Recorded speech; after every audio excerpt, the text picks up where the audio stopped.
అందరికీ నమస్కారం. విష్ణు సహస్రనామాలలో పూతాత్మ పరమాత్మ చ ముక్తానాం పరమాగతి అనే వాక్యం యొక్క అర్థాన్ని తెలుసుకుందాం. మొదటగా పూతాత్మ. పూతః ఆత్మ యస్య సహ పూతాత్మ. పూతాత్మ అంటే పవిత్రమైన ఆత్మ, నిర్గుణమైన ఆత్మ అనే అర్థం. పవిత్రమైన ఆత్మ అనే పదం యొక్క అర్థం మనకి తెలుసు.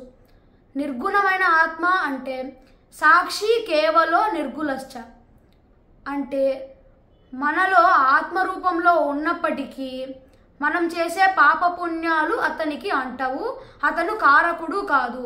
కేవలం శ్రీ మహావిష్ణువు సాక్షి రూపంలో ఉంటారు కాబట్టి శ్రీ మహావిష్ణువుకే పూతాత్మ నిర్గుణశ్చ అనే పేరు కలిగింది. ఇప్పుడు పరమాత్మ అనే పదం యొక్క అర్థాన్ని తెలుసుకుందాం.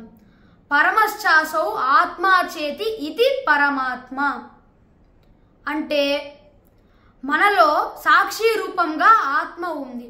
మన కర్మలకు ఫలితాన్ని ప్రసాదించే గొప్ప ఆత్మ కాబట్టి శ్రీ మహావిష్ణువుకే పరమాత్మ అనే పేరు కలిగింది. ఇప్పుడు ముక్తానాం పరమాగతి అనే పదం యొక్క అర్థాన్ని తెలుసుకుందాం. అందరికీ చివరి లక్ష్యమైనటువంటిది ముక్తి.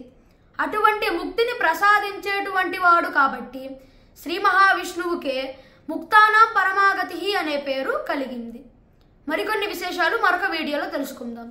శుభమస్తు.